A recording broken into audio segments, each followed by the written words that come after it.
If you're just joining us for the first time, we do a live Q&A here every week. Um, go over any fitness health questions that you may have. You can ask them in the chat below, or you can send us a direct message if you don't want to ask your question publicly. If we don't see it during the live session, we'll get to it on the following week's live session from there. All right, so we've got some other questions that were submitted before. One was asking how someone can increase their bang for the buck when they're starting a new program, whether it's on their own, new gym, new trainer. So the main things in there, assuming that the program you're starting is in a strength training oriented program with some sort of weight or resistance, if you're not getting guidance nutritionally from the program itself, the professional you're with, um, things that I would recommend looking at is prioritizing your protein intake. Typically, when I get someone new here, that's usually the main thing missing. It is their diet is more carbohydrate and fat heavy rather than protein based. And if we want to develop, maintain, and build muscle and strength, we need that protein in there in the diet to make sure that we're maximizing the recovery for the workouts in between and optimizing the building factors so we can keep advancing your program more and more. Protein is also beneficial because it helps with satiety, which is that feeling of fullness from a meal, helping it last longer with it. That way you're less prone to extra snacking or overeating in the next meal because you're more hungry than what you should be. Um, in addition, helping build that muscle helps us work harder, do more, which translates to more caloric expenditure and burn. Uh, in turn, helping with that fat loss from the output angle of that. Um, typically, without knowing anything about the person, general guidelines for trying to be on track for muscle building. 1 gram of protein for every gram of goal body weight. So it's not necessarily what your current weight is, it's what we're trying to get your weight to. So if you're trying to put on a lot of muscle, it's going to be higher than your current body weight.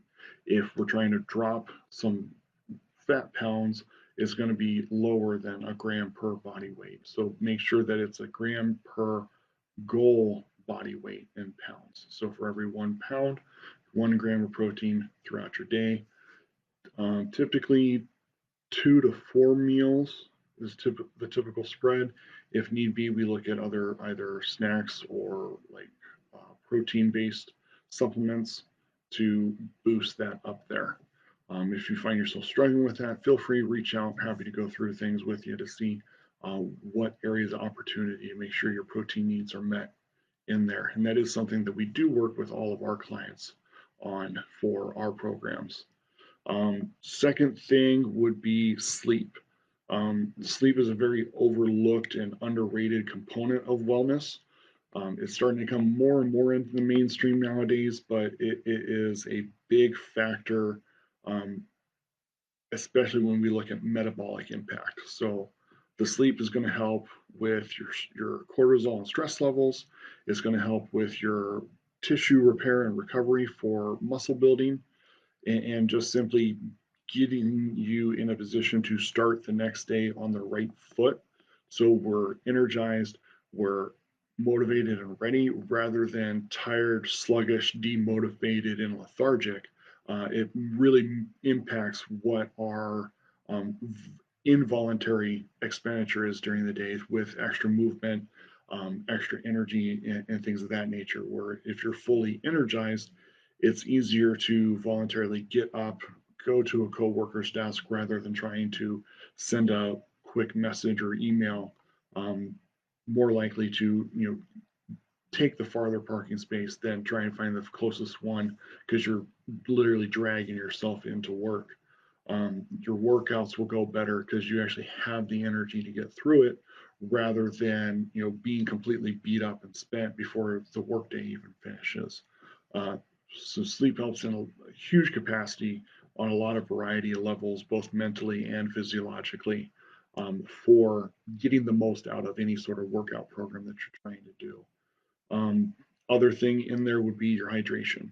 Um, it's again another often ignored component, but hydration helps both with your fat burning goals and your muscle building goals.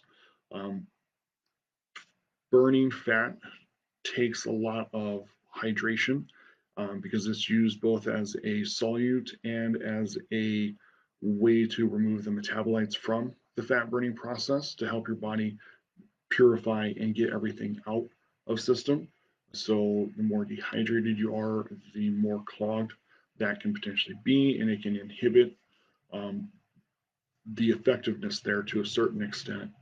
The other factor is from a muscle building and strength building standpoint, muscle is about 70% water. So if you're going into workouts dehydrated, they're not going to be able to work as effectively, which is going to diminish how much our output is, which diminishes our caloric expenditure, which will impact fat burning again.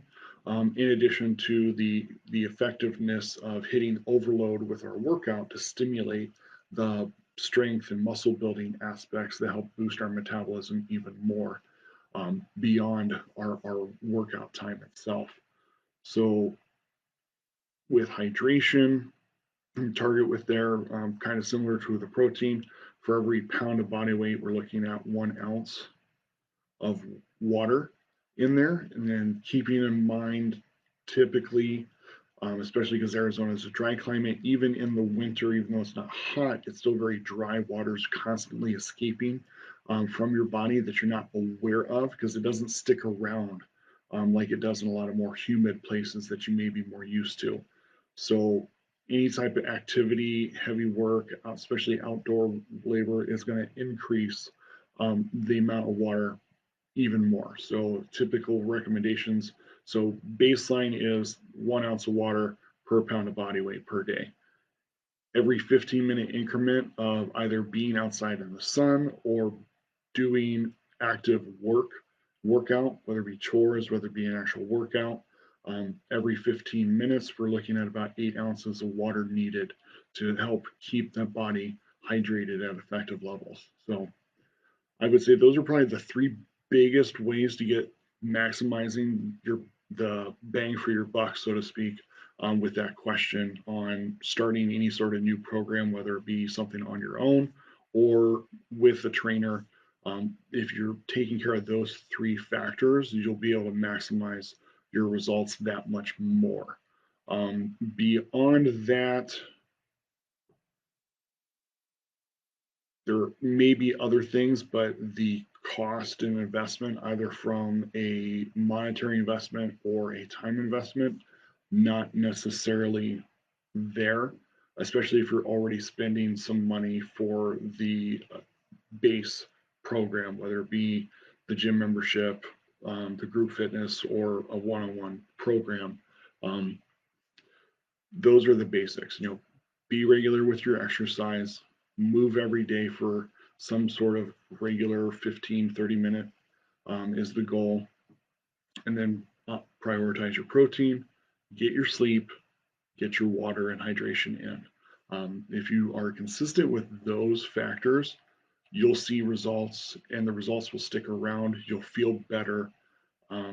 Really, I don't see any way that you could go wrong at that point, um, other than minor details as far as what else we're eating or how much else we're eating.